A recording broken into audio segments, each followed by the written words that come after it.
নমস্কার বন্ধুরা, পুয়ার কিচেনে আবারও সবাইকে স্বাগত। আশা করছি সবাই খুব ভালোই আছেন, আমিও খুব ভালো আছি।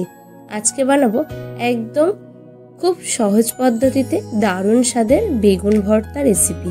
তাই ভিডিওটি স্কিপ না করে পুরোটা দেখার অনুরোধ রইল। আর এই রকম বেগুন ভর্তা কিন্তু গরম গরম ভাত আর রুটি দিয়ে খেতে দারুণ লাগে। তাই বাড়িতে অবশ্যই আমি যেইভাবে বেগুন ভর্তাটা বানিয়েছি আপনারাও এই একই পদ্ধতিতে বানাবেন, খেতে কিন্তু দারুণ লাগে। আর দেখতেও দেখেছেন কতটা লোভনীয় হয়েছে। প্রথমে আমি একটা বড় সাইজের বেগুন এরকম 4 ভাগ করে কেটে ধুয়ে নিয়েছি। এবার প্রেসার কুকারের মধ্যে বেগুনটাকে দিয়ে দিলাম আর অল্প একটু জল দিয়ে বেগুনটাকে আমি সেদ্ধ করে নেব। আমার চ্যানেলের এই রান্নাগুলো যদি আপনাদের ভালো লেগে থাকে তাহলে লাইক, কমেন্ট, শেয়ার করে দেবেন। এবার এই বেগুনটাকে আমি একটা টঙের সাহায্যে তুলে নিচ্ছি একটা প্লেটের মধ্যে। এবার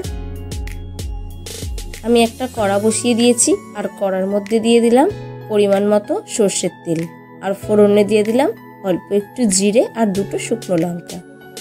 ফোড়নটা 2 মিনিট একটু নেড়ে ছেড়ে নেব। তারপরে দিয়ে দেবো একদম মিহি করে কেটে রাখা পেঁয়াজ, টমেটো আর লঙ্কা নিয়েছি। আমি প্রথমে পেঁয়াজটাকে দিয়ে দিলাম। আমি এখানে 2টো মিডিয়াম সাইজের পেঁয়াজ একদম মিহি করে কেটে নিয়েছি। পেঁয়াজটাকে আমি একটু লালচে করে ভেজে নেব। এখানে পেঁয়াজ ভাজা হতে হতে আমি বেগুনের এই খোসাটাকে ছাড়িয়ে নিচ্ছি।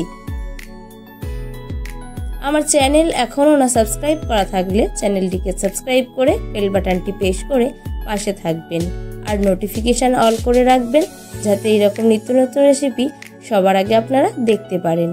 দেখুন পেঁয়াজটা একটু লালচে করে ভেজে নিয়েছি। তখন আমি দিয়ে দিলাম কেটে রাখা টমেটোটা। আমি এখানে বড় সাইজের 2টো টমেটো নিয়েছি আর দিয়ে দিলাম কাঁচা লঙ্কা কুচি। টমেটো, পেঁয়াজ, লঙ্কা খুব ভালো করে আমি নেড়ে চেড়ে কষিয়ে নেব। টমেটোটাকেও খুব ভালো করে একদম গলিয়ে নেব। তার জন্য আমি পরিমাণ মতো লবণ দিয়ে দিলাম আর দিয়ে দিলাম অল্প একটু হলুদের গুঁড়ো আর একটু কাশ্মীরি লঙ্কার গুঁড়ো দিলাম, দেখতে যাতে একটু কালারফুল হয়। আপনারা চাইলে নাও দিতে পারেন।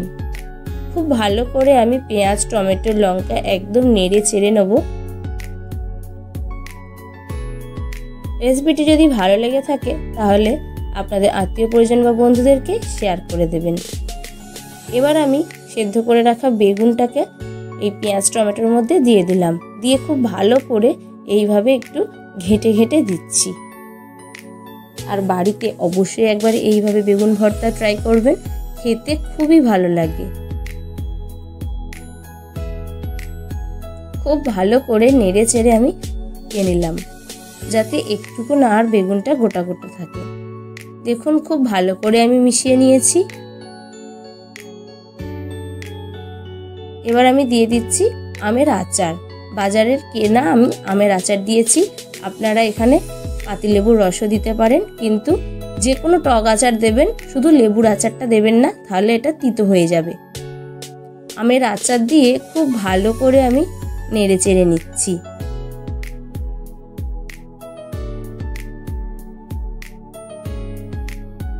আর সবশেষে ধনেপাতা কুচি দিয়ে নেড়ে চেড়ে নামিয়ে নিলেই এই দুর্দান্ত স্বাদের বেগুন ভর্তা একদমই রেডি হয়ে যাবে। রেসিপিটি শেষ পর্যন্ত দেখার জন্য অসংখ্য ধন্যবাদ। আজ এখানেই শেষ করছি। দেখা হচ্ছে অন্য কোনো ভিডিওতে। ভালো থাকবেন, সুস্থ থাকবেন।